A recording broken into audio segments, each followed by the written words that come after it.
Brasil de 1955 a 1979. Como era ser mulher e sáfica em tempo de mudança. Oi, sou Neisa Lopes, escritora de romances sáficos. Hoje vamos fazer uma viagem no tempo, através de quase 25 anos da história brasileira, de 1955 a 1979, um período que mudou completamente o país e que moldou gerações inteiras. Quando escrevi a última carta, situei Vicky e Duda, as personagens do livro, exatamente nessa época, porque queria mostrar como o contexto histórico impacta diretamente nas nossas vidas pessoais. Elas se conheceram em 1955 e se reencontram em 1979. Imaginem quantas transformações sociais e políticas aconteceram nesse período e como isso afetou mulheres que amavam outras mulheres. Em 1955, quando Vicky e Duda se conhecem, o Brasil estava saindo da era Vargas. Getúlio Vargas, na época presidente, havia-se no ano anterior, e o país vivia uma transição política intensa. Juscelino Kubitschek assume em 1956, prometendo 50 anos em 5. Esse período é fascinante porque existe uma contradição brutal. O Brasil se moderniza rapidamente, nasce a televisão, chega a indústria automobilística, constrói-se Brasília, mas os valores sociais permanecem extremamente conservadores. Para as mulheres, isso significava estar entre dois mundos. De um lado, a propaganda oficial falava em progresso e modernidade. Do outro, a sociedade ainda esperava que elas fossem apenas mães e esposas. As de classe alta podiam estudar, mas para ser melhores esposas. As de classe baixa trabalhavam por necessidade, mas sem direitos. Para mulheres que amavam outras mulheres, esse período é de completo silenciamento. Não existem referências, não existem palavras. A homossexualidade é vista como doença mental, pecado mortal, desvio de caráter. Famílias ricas mandavam filhas para a Europa para estudar, na verdade, para esconder o problema. Famílias pobres usavam métodos mais brutais, internações, casamentos forçados, violência física. Exatamente nesse contexto que Vivi e Duda se conhecem e se apaixonam. O amor delas nasce em meio a essa repressão total. O início dos anos 60 é marcado por uma instabilidade política crescente. Jânio Quadros renuncia, João Goulart assume em meio a crises e o país se polariza entre esquerda e direita. Para as mulheres começam a surgir algumas vozes femininas tímidas, mas ainda muito limitadas às elites intelectuais. A pílula anticoncepcional chega ao Brasil em 1962, causando rebuliço na Igreja Católica. Pela primeira vez, mulheres podem separar sexualidade de reprodução. Isso é extremamente revolucionário.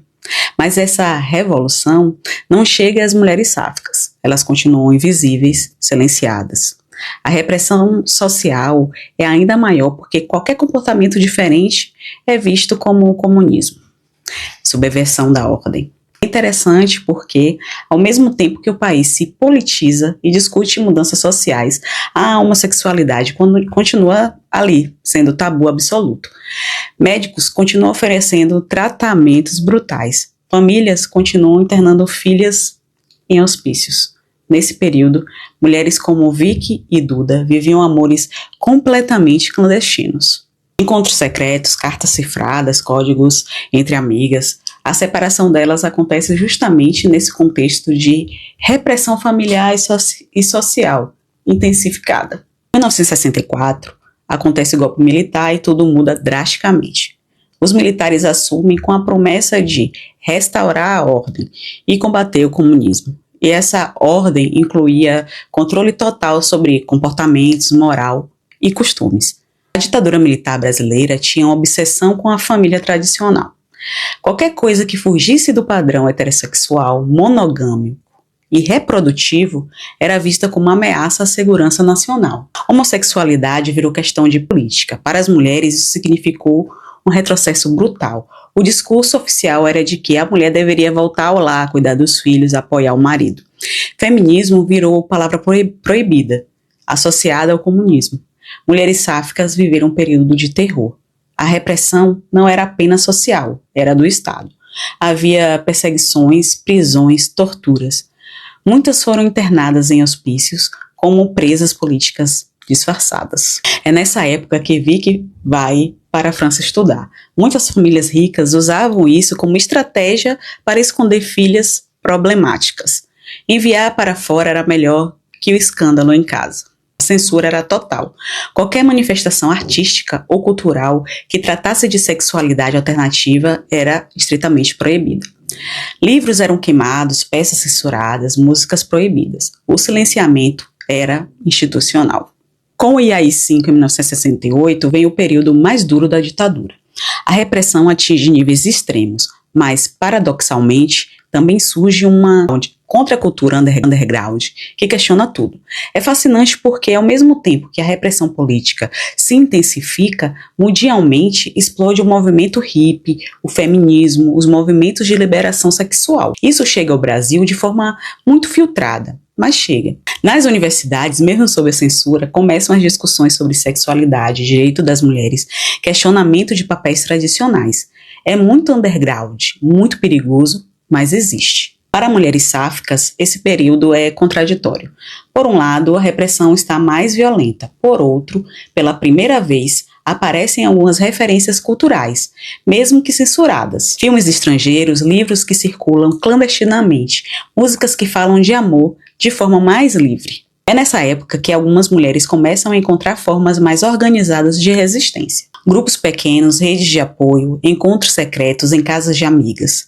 Nada público, nada declarado, mas existe uma busca por comunidade. Vicky, morando na Europa, tem acesso a um mundo completamente diferente. Lá ela vê pela primeira vez mulheres assumidamente sáficas, movimentos organizados, literatura específica. Isso a transforma profundamente. A partir de 1974, com Geisel, começa a abertura lenta, gradual e segura. A repressão diminui gradualmente, a censura se flexibiliza e novos ventos começam a soprar.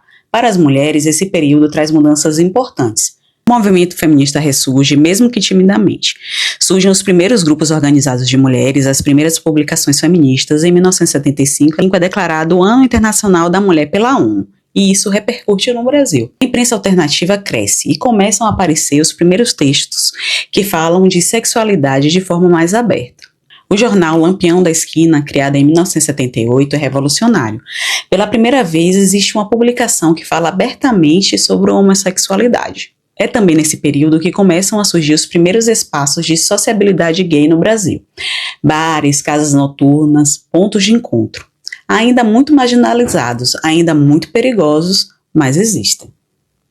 Para mulheres lésbicas, sáficas, as mudanças são mais lentas. O movimento é muito masculino no início, mas aos poucos, algumas mulheres começam a se organizar, a se encontrar, a criar redes. É nesse contexto de abertura que Vicky e Duda se reencontram já em 1979. O mundo mudou, elas mudaram, mas o peso de décadas de repressão ainda está lá. Essa linha do tempo mostra como 25 anos podem transformar completamente uma sociedade, mas também como as mudanças são muito lentas. Vicky e Duda viveram suas vidas atravessadas por todos esses contextos históricos. A separação delas acontece no auge da repressão, quando amar era quase impossível. O reencontro se dá no momento em que o país começava a respirar novamente.